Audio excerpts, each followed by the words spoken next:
There is an interview between Famitsu magazine and Yoshi P that everyone's been talking about, but there's been a bit of a mistranslation that a lot of people are not talking about, and it actually kind of changes the meaning of it quite a bit, and I want to go over what that could mean. Yeah, we're going to talk about the interview where everyone just said, oh man, Yoshi P wants to increase the difficulty.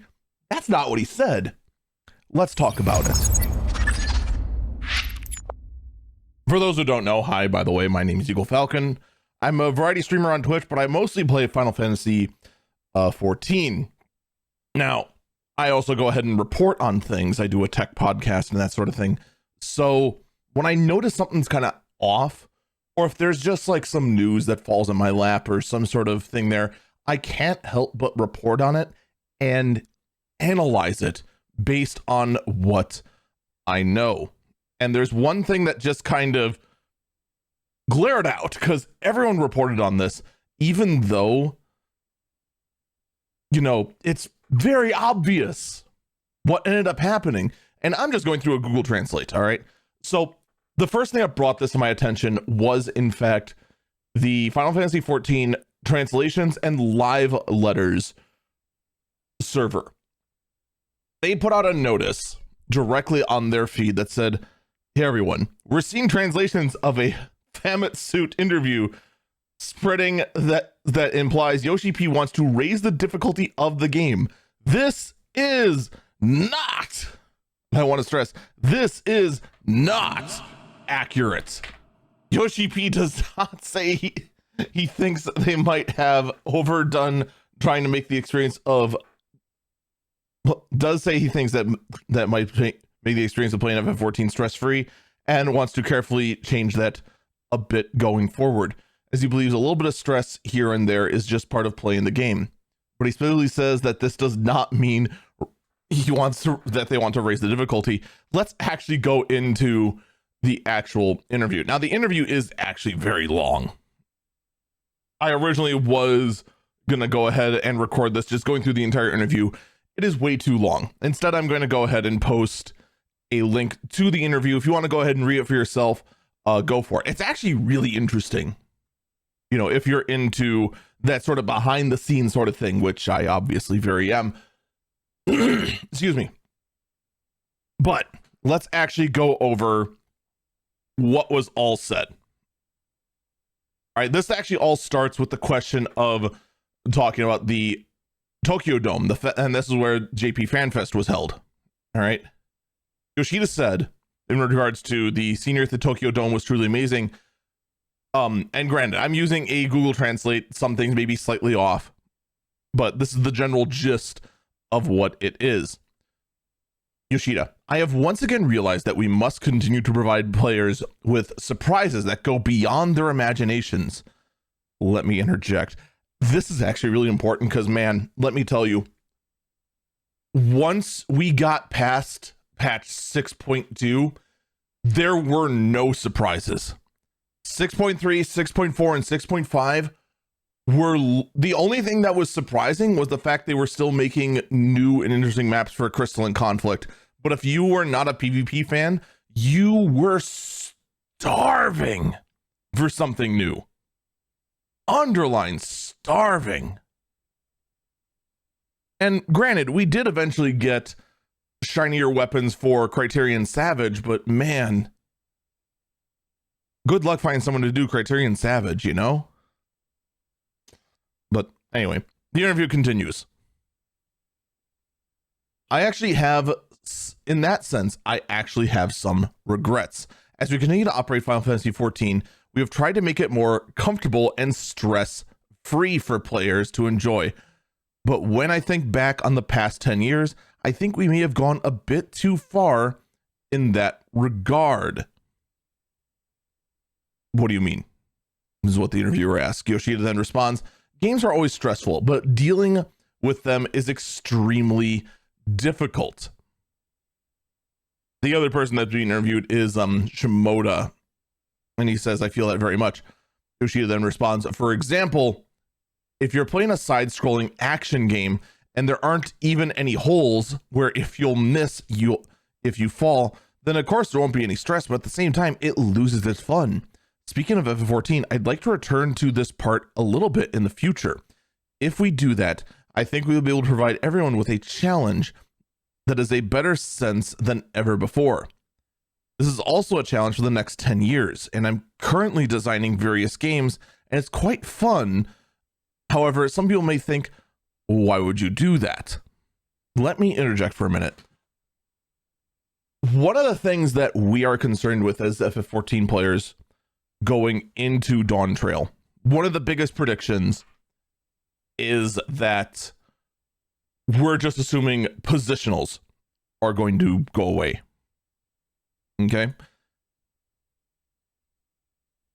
I think, and granted, we don't know for certain yet. This is just observing an interview, observing Yoshida's words, and trying to draw something from them that isn't written there in plain language. But I feel this is clear that we're not going to see the removal of something stressful like positionals yet. I do hope that positionals stay in the area they are, but maybe offer a bit more of a potency penalty for missing them.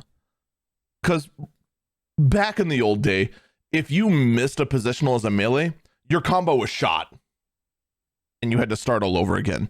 And if you were, and considering the fact that everything's now in a 2-minute meta, that you have to go ahead and hit your rotation as well as you can during a 15 to 20 second window during your 2 minutes, and that's where most of your damage is going to come from. That's not great. That's one of the problems right now facing the high-end community in FF14, but we'll cover that. I swear we'll cover that later on in another video. The interview continues though. Shimoda then responds with, "That's right. It's easy to explain things to players when you're mitigating something, but when it comes to creating a challenging balance, you really need to explain things. Finding the right balance between stress and return is very important for game design, and if you just keep alleviating it over and over again, the game becomes tasteless. It's also important to build relationships with players, including explaining to them why it is necessary to make the game better so they understand." Yoshida then responds with, "If the game changes without anyone saying anything, the players will become disappointed. Moreover, I'm not talking about increasing the difficulty. I want to restate that." All right, this is the sentence, because everyone stopped when it got to Shimoda's sentence. Okay? He clearly says, "Moreover, I'm not talking about increasing the difficulty." And oddly enough, we have two apostrophes followed by quotation marks. I'm not sure. Thank you, Google Translate. Therefore, we need to provide a more thorough explanation and communicate with them by saying, "Please try it out. After that, give us your feedback." As I keep repeating this, I realize once again that there's no answer or goal. So, if we're not talking about increasing the difficulty of the game, by the way, that's all I'm going to cover, because after that, it's more about importance of story and game design, which, yeah, we all know it in FF14. we all know. When it comes to how do you increase stress in Final Fantasy XIV without increasing the difficulty? That's the key thing, right? Because it's very easy to say, oh, well, they want to increase the difficulty because freaking the 24-man is comically easy compared to expansions past, or this trial was made easier because it was MSQ related, which,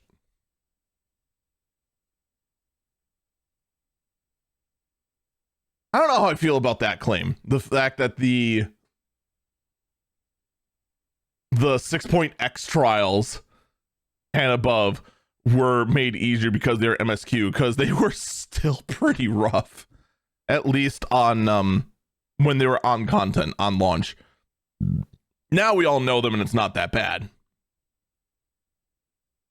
The extremes, though, actually do feel a bit easier than past extremes, but I think that might just be because I've become a way better player just from doing the Savage content. So maybe my opinion in that regard is not exactly great. But where else do you increase stress? I think the answer is very simple. Job design. Right now, there are a lot of jobs that playing them is so easy, it's boring. I have all 3 casters unlocked. All right. Black Mage is beyond my skill level. All right. I try to do it for some of this easier content. I'm trying to get better. I'm trying to practice it. I'm improving. I feel like I'm improving. Maybe good enough I could do an extreme as Black Mage, but not a Savage. Sure, no way. There's no way. And then Summoner is just so easy. I really don't want to touch it. I really don't. Even when you look at the hardcore players, the ones that go ahead and try to optimize everything to just make it so that you are doing as much damage as possible, the most amount of optimization they have is always be casting, especially during your Bahamut phase. Save your Aether charges for Bahamut, and Titan first. Or maybe Ifrit first sometimes, I guess. That's it. And then you have Red Mage, which is my main class, which is kind of a happy balance between the two. Fairly easy to approach, a lot of room to master, a little bit of RNG to keep things spicy, and at the same time, you're also very utilitary based. I love Red Mage where it's at right now. Oh my god.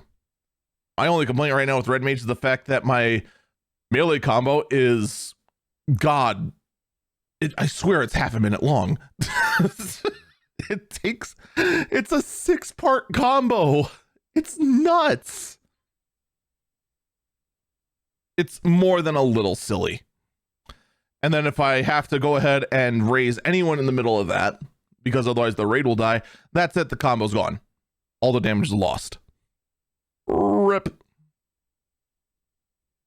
Which I'm not gonna lie is really annoying. Really annoying. But like, Summoner's so boring, I don't want to touch it. Monk is right now a situation where you pretty much have to use perfect balance on cooldown. So you have a prayer of having your big Phantom Rush ready for the 2-minute window. And between then, 1 2 3 1 2 3 1 2 3 1 2 3 1 2 3 1 2 3 1 2 3 1 2 3. It's not really that exciting. It really isn't. I'm sure you can think of some other classes too that I'm not as familiar with at the high end that are also just not very stressful to play. Warrior. Oh my god, Warrior. I love the feel of Warrior. But my god, let's be honest. We boiled down to 6 buttons. And that's pretty much it. Onslaught, Fell Cleave, and your 1 2 3 4. And then, yep, every minute, making sure you hit Inner Release. Every time it's available, hit Infuriate. Keep hitting your flipping Gap Closer on CD for that minimal amount of damage. And then feel a rush when Blood Wedding kicks in. Oh, man, that's good stuff. Otherwise, your damage combination is really dull. Endwalker really was like the expansion of just like burst focused, Because between the 2 minutes, you feel bored. And that's not great, especially when you're looking at a job like Warrior, where you literally just see yourself doing 1, 2, 3, 1, 2, 3, 1, 2. Oh, 4. Oh, God, he does a spin and an uppercut. 1, 2, 3, 1, 2, 3. Fell cleave 1. Okay, there's a bit more fell cleaves in there. I didn't count how much you'd gain from them, but you get what I'm saying, though. It's not very exciting. It's very much a why. So I'm hoping what this means is that we're going to be seeing a bit more tweaking coming to the job changes. And I'll be one to say this, and I know people are going to be against this. I'd rather just see those combos all put on one button. I'd rather see the combos just PvP-ified. You'd have to be a bit creative on jobs like Dragoon, on jobs, actually Monk especially, you have to be very creative. Holy cow. And how you try to PvP-ify those combos. And the main reason why I say I'm in favor of that is so that we get more buttons, so that we can try and flex into something else.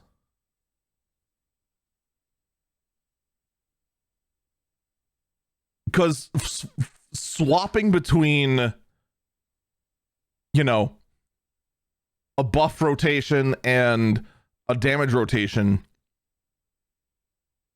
it gets boring pretty quickly.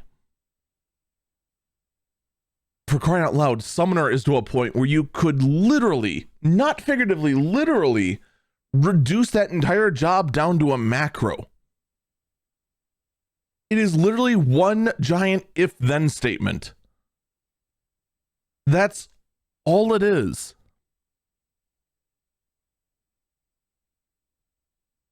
Every, God, 1.5 seconds?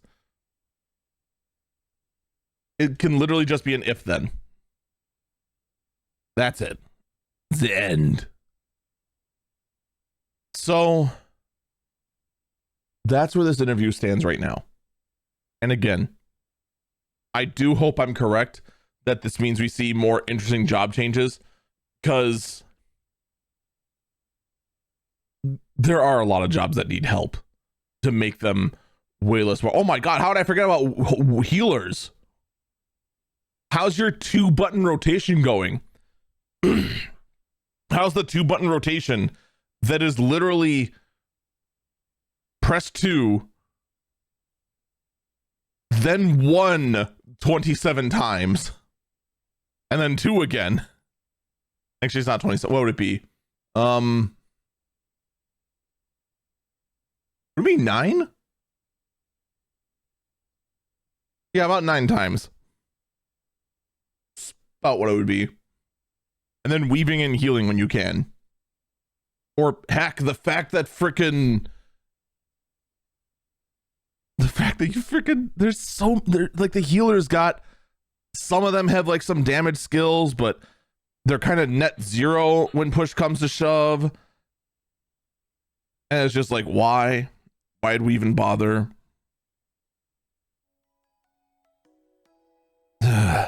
But in any case, that's enough from me in regards to this. I need to go ahead and actually collect thoughts in regards to other videos coming up, because I do actually want to go over in detail all the various jobs and how they can be improved for Dawn Trail. So with that said, that's going to do it for me. If you enjoyed this video and enjoyed my early morning incoherent ranting, which you probably didn't, I apologize for that. Feel free to give a like and subscribe. And as always, I hope you have a great day. And check out my Twitch page, twitch.tv/EagleFalcon, where I'm there pretty much every evening, starting at about 7:30 Central Time. At least I try to be. Take care. Twitch.tv/EagleFalcon. Bye-bye.